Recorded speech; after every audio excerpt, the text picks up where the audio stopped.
el poder en la Argentina. De la Rúa viaja a Estados Unidos porque necesita financiamiento externo, porque ya la convertibilidad no descierra, porque la convertibilidad era un esquema de suma cero.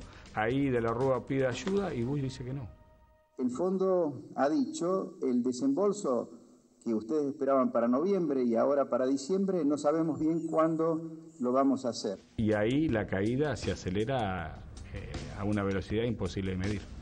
El presidente de la Rúa, para sacar los efectos nocivos de la política de Cavallo, nombraba a Cavallo otra vez como ministro de Economía, diciendo, como él la armó, la va a saber desarmar.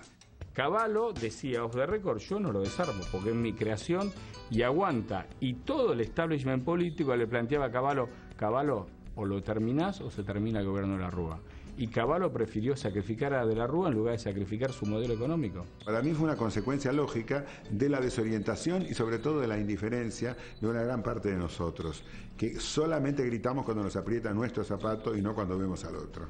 Los tipos de los bancos que no sabían qué decirte, que cerraban las puertas, la gente los puteaba, las colas infernales. Esa clase media que se quejaba, de la que formó parte, en realidad se quejaba simplemente porque le estaban tocando los 18.000 pesos que tenía en el banco, con los que se podía ir a Punta del Este, a Brasil. El corralito limitaba la disponibilidad del dinero en efectivo, de cuentas corrientes, cajas de ahorro y plazos fijos, con el fin de evitar el colapso del sistema, tras la negativa del FMI a desembolsar un nuevo préstamo. Previamente, el gobierno había dispuesto un fuerte ajuste que incluyó un recorte del 13% en salarios y jubilaciones públicas. Pero la situación se tornó insostenible y se desencadenó una serie de saqueos y cacerolazos que acabó con el gobierno. Cuando la gente camina hacia la historia no va por la vereda, va por el medio de la calle. Y eso yo lo vi acá en Buenos Aires. Cuando la gente se siente protagonista de algo no pide permiso. Me fui hasta el Obelisco y ahí intentamos ir con la masa de la gente hasta la Plaza de Mayo y no se podía. Cuando estabas por acercarte, cuando estabas llegando, estabas a una cuadra, empezaban los gases lacrimógenos, entonces toda la gente tenía que volver. Y era muy simbólico, ¿no? Era como querer llegar a la plaza y volver llorando. Era querer llegar a la plaza y volver llorando. Estaba ensayando el nuevo espectáculo que iba a estrenar, que premonitoriamente se llamaba Candombe Nacional, cuando en la calle se armaba el candombe de verdad. Yo estaba preparando Kamchatka y estábamos ahí viendo cómo remontábamos la peli con los productores extranjeros que teníamos. Los tipos nos decían, queremos hacer la peli, pero estamos viendo en la televisión que Argentina está al borde del estallido. Yo veía gente de la clase media que no había salido a la calle nunca para nada, y la veía con su cacerola, la veía con todo, y era una cosa como una ola imparable. Vos el día de los cacerolazos veías yendo a Plaza de Mayo a familias enteras con nenitos colgando de los hombros, de la mano, el tipo y la mujer, caminando por el medio del 9 de julio. No importaba el tránsito. Llevaba prácticamente un año y medio, más de un año y medio afuera del país cuando estalló el conflicto de finales del 2001. Veía familias enteras llevándose bolsas y bolsas de regalos y paradójicamente vos veías la televisión de lo que pasaba en la Argentina, de los saqueos, de la gente muerta de hambre, de la angustia, y era como muy triste el contraste, ¿no? Las crónicas ubican el inicio de los saqueos en el interior del país, luego de la huelga general del 13 de diciembre. Días después se extendieron al conurbano bonaerense y a otras provincias, y también fueron crecientes los cacerolazos.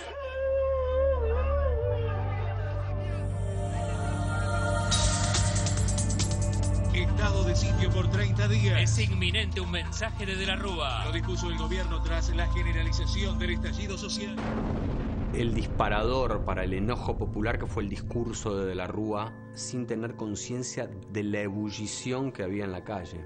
Decidí poner límite a los violentos que se aprovechan de las penurias ajenas. Por eso, según las atribuciones que la Constitución Nacional me confiere como presidente de la Nación, he declarado el estado de sitio en todo el territorio nacional. 35.000 efectivos de la Federal están listos para salir a las calles. Yo estaba en aire cuando aquel famoso discurso de la Rúa que cuando vino la transmisión al piso nosotros dijimos que parecía el discurso de un autista. Y eso quedó como frase muy fuerte. Ya en la mitad del discurso empecé a escuchar cacerolas.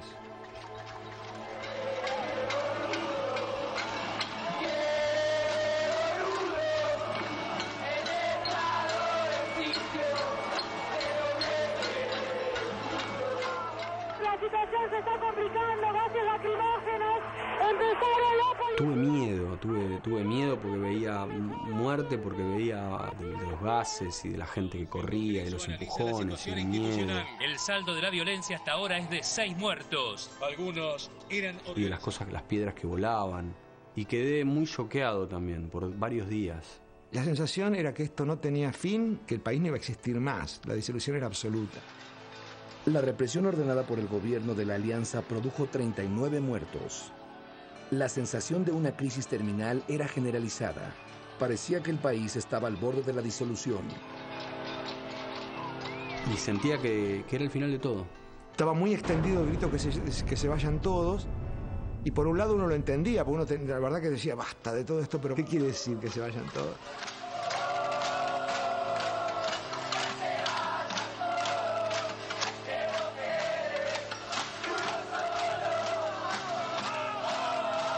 Ok, está bien, esto es una anarquía, que se vayan todos, que no quede ni uno solo, o sea, no nos gobierna nadie. ¿Quién se gobierna? ¿Quién nos gobierna? Nosotros mismos. ¿Estamos preparados para hacerlo?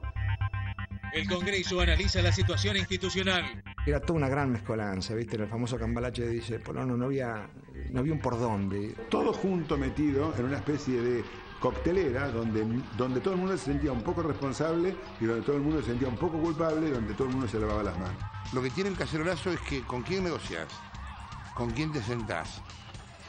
Es muy difícil de manejar. Una vez que eso se desarrolló, después ya nadie lo controla. Y es muy difícil también saber en qué terminan las consignas, en qué termina todo. Un cacerolazo puede tirar un gobierno, sea el gobierno que sea. Hace su ingreso. De la Rúa, Puerta, Rodríguez Sá, Camaño, Duhalde, los 5 fueron presidentes en apenas 13 días. Una situación sin precedentes y cuya repercusión trascendió los límites del país y llegó a las portadas de los diarios y noticieros de todo el mundo. Era tal el caos que se podía llamar que nos habíamos volcado a un comunismo chino porque era caos Zedong. Ese cambio de presidente es casi cotidiano, donde todos te parecían peor que el anterior. Porque había de todo, liberales de la primera hora, de la segunda, de la tercera, ultraliberales, peronistas, fachos, peronistas de izquierda, progresistas, radicales piripipí, socialistas desorientados. Queda abierta la sesión de asamblea convocada para considerar la renuncia presentada por el doctor Fernando de la Rúa a su cargo de presidente de la Nación. Y lo ponen a Ramón Puerta, o sea, le meten una cuña al radicalismo en la línea sucesoria del poder, o sea, viene de la Rúa Puerta. El primer presidente puesto se llamó Puerta, lo cual llamarse Puerta y durar lo que un pedo en un canasto es tremendo. Es decir, la puerta se cerró y después todos los demás que vinieron, de los cuales algunos nos hemos olvidado, hasta el ilustre puntano de Rodríguez Sá. Me acuerdo una sucesión perpetua de anuncios, sonrisas. Y en este momento le entrega el bastón de mando, atributos, la banda y el bastón que le son propios a la investidura presidencial. Sonriendo en el momento de recibir como el mando, yo decía, ¿y por qué sonríe? Si se está haciendo cargo de un país donde hay muertos, donde hay una violencia en las calles, no es para reírse. Hizo jurar a todos los ministros y dijo, no se paga la deuda externa, me chupó un huevo, todo lo demás y después se fue. Vamos a tomar el toro por las astas. Vamos a hablar de la deuda externa. En primer lugar, anuncio que el Estado argentino suspenderá el pago de la deuda externa.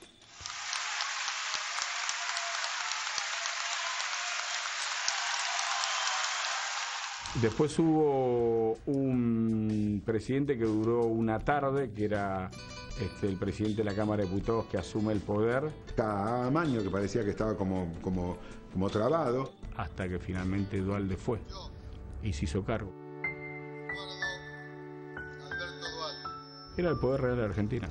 Dualde se hace cargo porque era el poder real de Argentina. Nuestro Señor de la nación argentina. Si así no lo hiciere, Dios y la nación me lo demandan. La Argentina, este tipo de crisis, la sufrió en el 30, golpe de Estado. La sufrió en el 55, golpe de Estado. La sufrió en el 66, golpe de Estado. La sufrió en el 76, golpe de Estado. La sufrimos en el 2001, no hubo golpe de Estado. Está bien, hubo 5 presidentes, pero no hubo un solo general. Y eso habla bien de nosotros.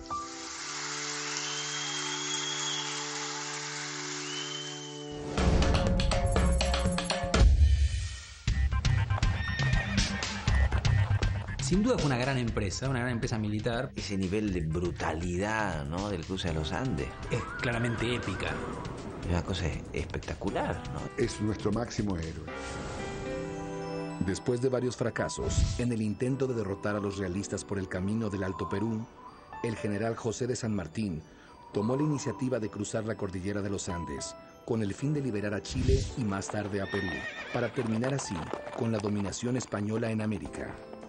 El cruce de los Andes se da a principios de 1817 y es un momento muy importante de la guerra de independencia porque es un momento donde esa guerra está cambiando, ¿no? San Martín tomó la decisión porque entendió que el proceso revolucionario de Mayo podía ser libertador en América o pretoriano dentro de las fronteras del país. Ahí viene la famosa iniciativa de San Martín, que dicen hay que evitar seguir atacando por el Alto Perú, lo que hay que hacer es atacar por Chile, que estaba en poder realista, y desde ahí ir a Perú.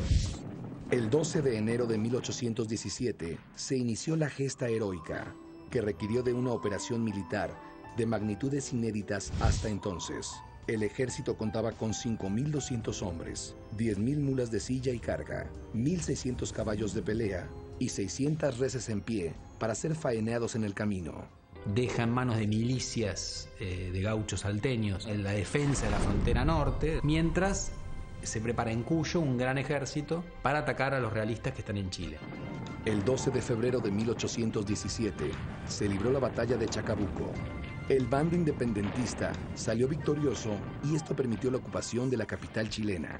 Casi paralelamente, Bolívar empieza a dirigir otra vez exitosamente la independencia venezolana, la independencia de Nueva Granada, y hay un avance conjunto casi desde el sur de las tropas rioplatenses y chilenas que van a atacar a Perú, bastión del poder realista, mientras que los venezolanos neogranadinos, o sea, colombianos, ecuatorianos, etcétera, van a atacar desde el norte hacia Perú. Desde el sur uno de los libertadores y desde el norte el otro buscaron esa expansión revolucionaria. La confluencia de ese avance desde el norte y ese avance desde el sur es lo que va a terminar derrotando al poder realista en América del Sur. Más tarde, el general José de San Martín se encontró con Simón Bolívar en Guayaquil, donde le cedió su ejército y la meta de liberar a Perú. Esos libertadores son sobre todo americanos. O sea, su identidad principal es la causa americana, no la causa de ninguna nación. Solo falta la batalla de Ayacucho, que termina definitivamente con la presencia española en América. Finalmente, San Martín partió a Europa, donde murió el 17 de agosto de 1850. Para la historia, será por siempre el libertador, el padre de la patria. Oscar Bonavena debuta en el Luna Park frente a Rodolfo Díaz. Sus antecedentes son de recomendación dudosa. Un tipo increíble. Muy valiente, enormemente valiente. Era muy querido por la gente. Supo manejar las cámaras y manejar a la cámara, mirar a la cámara, o sea, ignorar al periodista y ya hablarle al tipo que estaba del otro lado. Fue un loco desatado. Con Clay, ¿cuándo sería? Bueno, con Clay no le puedo dar fecha.